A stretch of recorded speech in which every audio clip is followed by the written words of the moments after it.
Hey everybody, Sarah Cray here, and we are going to do a nice ice-cold glass of sweet iced tea for our quick kind of food illustration today. So the first thing I'm going to do is I'm going to grab a pencil and I'm going to sketch out my mason jar. Now, I have to acknowledge that I have a little bit of a cold, so please excuse my nasally voice. Okay, so for the mason jar, I'm going to start by doing the lip of the glass. So starting in the middle of my paper, I'm going to be doing a soft half circle.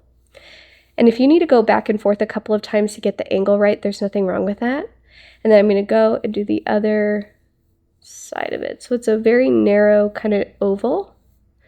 And we'll be erasing these lines, so don't stress too much if they're too dark or something.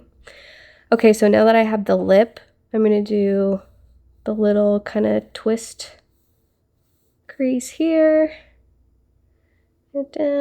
And I feel like we should do another one, even though I'm not seeing that in my reference. I'm going for it.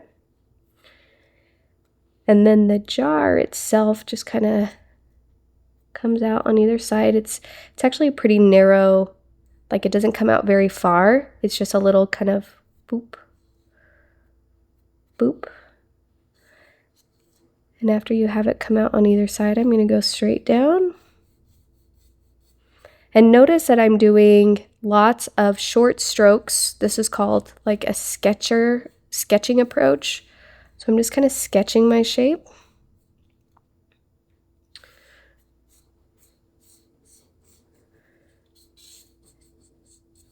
And then when I get to the bottom here, whatever this angle was on the lip, that's going to be the angle for my bottom.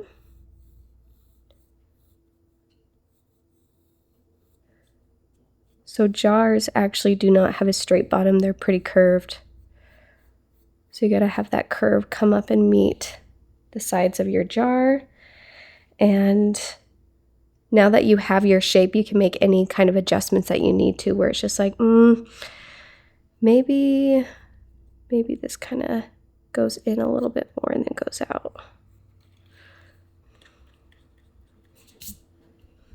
Now, we don't do a lot of sketching here, but I just want to say, like, drawing and painting are two different skill sets, but how you get better at drawing is doing things like this. The discomfort of just trying it, and instead of being like, I'm drawing a jar and getting kind of caught up in your mind about what that means, it's just like, no, we're going to do one slight angle here, and then one short line here, and then a long curve here. Like, that's what drawing is over and over, you know?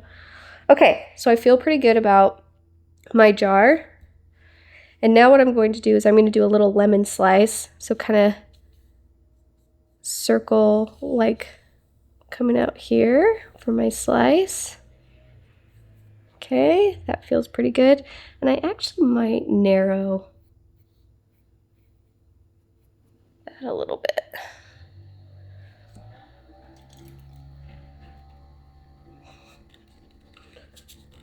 Sometimes if I'm not sure if I like it, I'll just erase the whole thing because it kind of gives me a fresh look at it.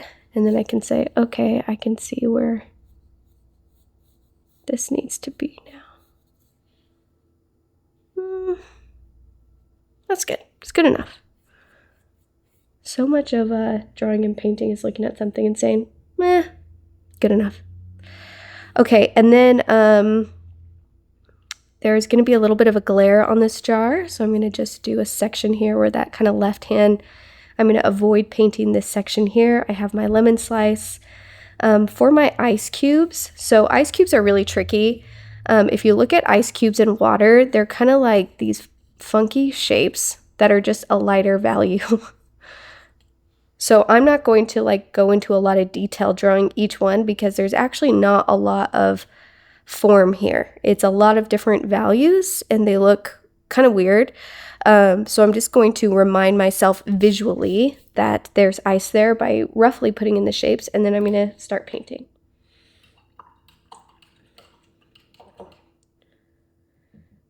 So I'm going to start with some brown here, mix in with some yellow. I'm going to list everything that I'm using below in the description. I'm just going to start painting my glass.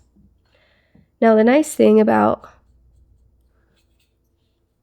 iced tea is it has the most beautiful browns and oranges and reds. And watercolor is going to do so much of that work for us. Where it's just like, we're just going to essentially drop in the color.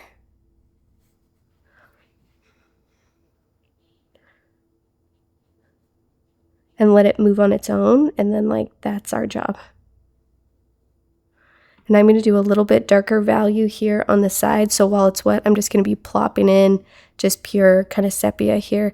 If you want to do a hint of like red and yellow, you can. And then what I'm going to do is I'm going to rinse my brush and I'm just going to take a really light value yellow up to this point. So I'm kind of like just making different yellow shapes around the top. And then using just water, I'm just going to smear some of that color so it's still keeping such a light value. And maybe even drop in some strong, kind of like lemon yellow or something in here just for vibrancy.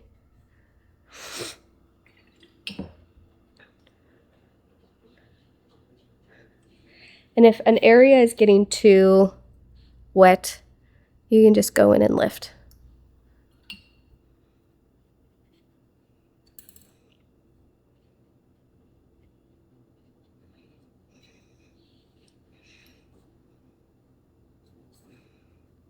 The trickiest thing here is trying to get your edges straight.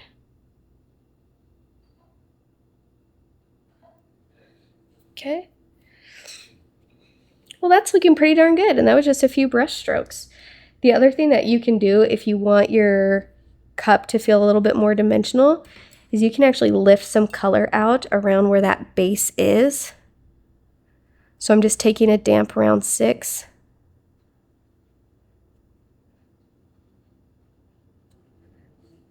Okay, just to give it a little bit of dimension there. And let's do our lemon slice. So I'm going to keep it pretty simple. I don't have a problem with pencil lines in my work. If you really struggle with pencil lines, like the presence of them frustrates you, then go ahead and make sure you erase before you paint, because once you paint, you cannot erase the pencil lines underneath. Okay. And then I'm going to do the little triangles, leaving little spaces in between each section. It's kind of like a pizza. And then I like to just use water to kind of pull that color in, still leaving a little bit of section between the rind and the individual sections.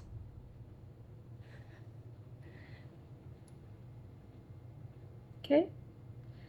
And then if you want like a little more dimension, you can add like a little bit of shadow here. You don't have to get too crazy, but because our beautiful sweet tea is so, I mean, like, look at the colors here. I just can't even. I love it so much. We can kind of hint to that dimension on our lemon slice as well. Nothing too crazy, but just a little hint of a darker value here and there can give us a little bit more form. And if you even want to go in with like a round 2 and do some little detail lines, like, please feel free. This is your painting. And now we just have to do kind of the lip of the jar.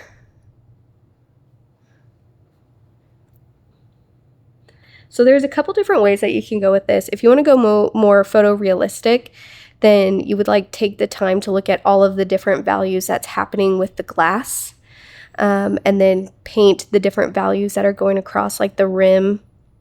But I am fine with it feeling a little bit more illustrative. I think there's nothing wrong with that. So sometimes just taking a little bit of a blue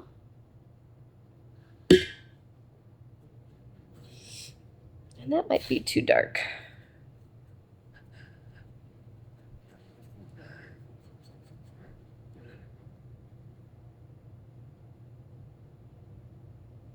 blue. A little hint here. And then basically we're just going to kind of follow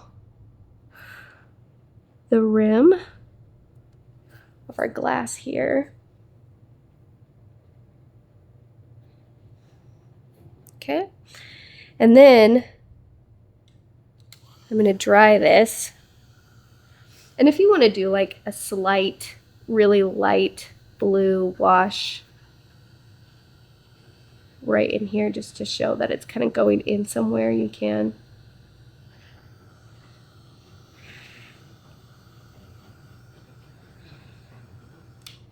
And then for me, because I love that little extra oomph of super dark,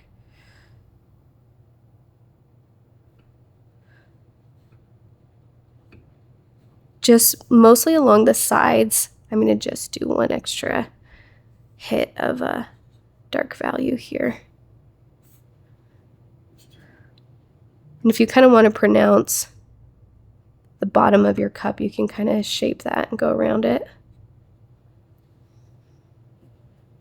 You don't have to though, it's up to you.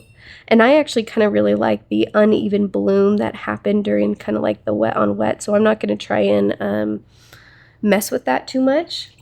And then if you want,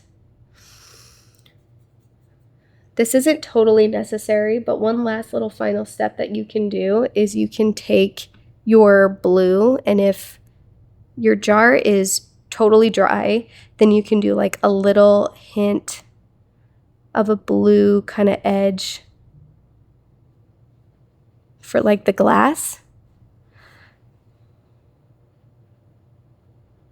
But it's not totally necessary. So really, if you really like the shape, you can just leave it just like that.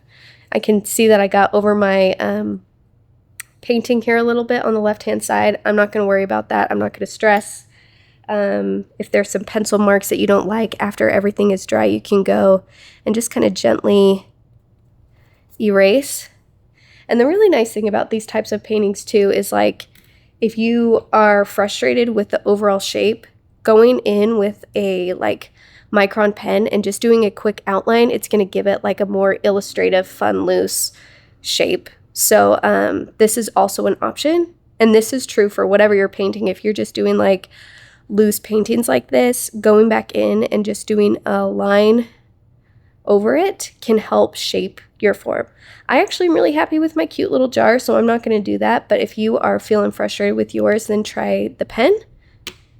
And that's it. That's our cute little jar of sweet iced tea. Thanks for painting with me, you guys.